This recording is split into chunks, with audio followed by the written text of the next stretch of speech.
सबसे पहले डॉक्टर साहब नमस्कार, स्वागत है आपका।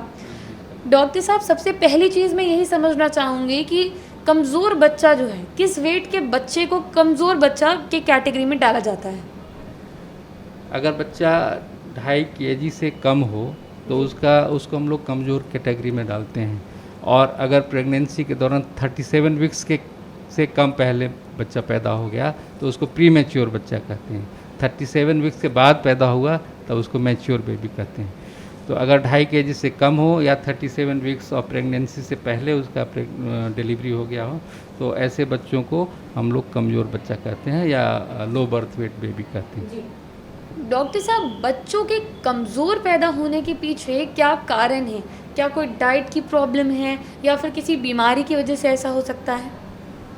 कमज़ोर बच्चा पैदा होने का बहुत सा कारण है, जिसमें कभी कभी अर्ली प्रेगनेंसी हो जाता है। जैसे गांव देहात में 18-19 साल के पहले ही लड़कियों की शादी हो जाती है और उनको बच्चा हो जाता है, तो उस वजह से भी बच्चे को मतलब कमज़ोर बच्चा पैदा होता है।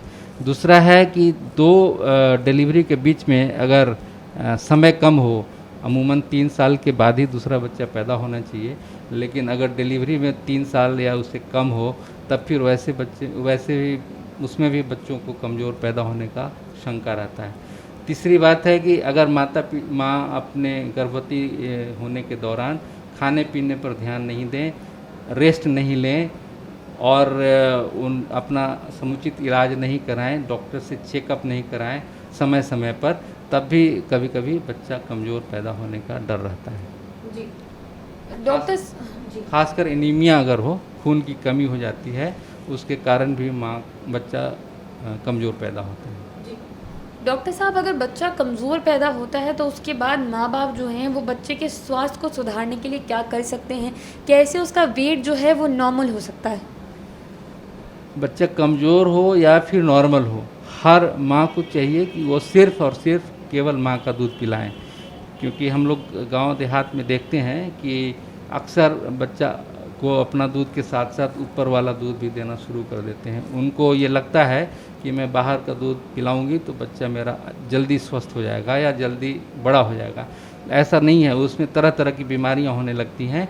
इसीलिए मैं तो कहूँगा कि जो भी बच्चा पैदा हो, वो कमज़ोर हो या फिर नॉर्मल हो, उसको हमेशा माँ का ही दूध पिलाना चाहिए 6 महीने तक। 6 महीने के बाद ही घर का बना हुआ चीज़ उसको आप दे सकते हैं माँ के दूध के अलावा, लेकिन 6 महीने तक सिर्फ और सिर्फ माँ का दूध देना चाहिए। जी।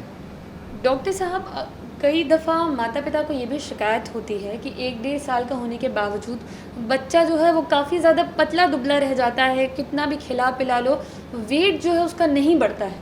तो ये किस कारण से होता है? हाँ, ये भी होता है कभी कभी। जैसे मैं बताया कि दूध लोग पिलाते रहता है, साल 1.5 साल तक केवल दूध पर ही बच्चे को रखते हैं, ऊपर का खाना वो लोग नहीं खिलाते हैं। तो माँ बाप को चाहिए कि 6 महीने के बाद बाहर का चीज़, जो घर में बना हुआ चीज़ होता है, जैसे दाल हुआ, दलिया हुआ, खिचड़ी हुआ, गीला चावल हुआ, हलवा हुआ, या जो भी लोकल रागी हुआ, ओट्स हुआ, ये जो लोकल जो घर में हम लोग बनाते हैं गांव देहात में, वो सब थोड़ा थोड़ा इंट्रोड्यूस करना चाहिए। और दूध तो अपना पिलाते रहना है, लेकिन इसके साथ साथ सेमी सॉलिड, जिसको हम लोग विनिंग कहते हैं, वो 6 महीने के बाद उसको शुरू कर देना चाहिए, जो भी चीज़ है घर का बना हुआ। और हरा सब्जी, फल इत्यादि भी अगर अफोर्ड कर सकते हैं, जो अच्छे परिवार के माँ बाप हैं, तो उनको भी कोशिश करना चाहिए कि हरी सब्जी, फ्रूट्स का भी कुछ आइटम उनको बच्चे को देना चाहिए। डॉक्टर साहब, मार्केट में जो है वो कई सारे प्रोडक्ट्स आते हैं बच्चों के न्यूट्रिशन के लिए, उनका वेट बढ़ाने के लिए, तो ये प्रोडक्ट्स कितने सही होते हैं? ये बिल्कुल हम लोग रिकमेंड नहीं करते हैं। हम लोग जब भी कोई आता है मेरे पास या किसी भी बच्चे के डॉक्टर के पास, तो वो हमेशा बच्चे को माँ का ही दूध पिलाने का सजेशन दिया जाता है।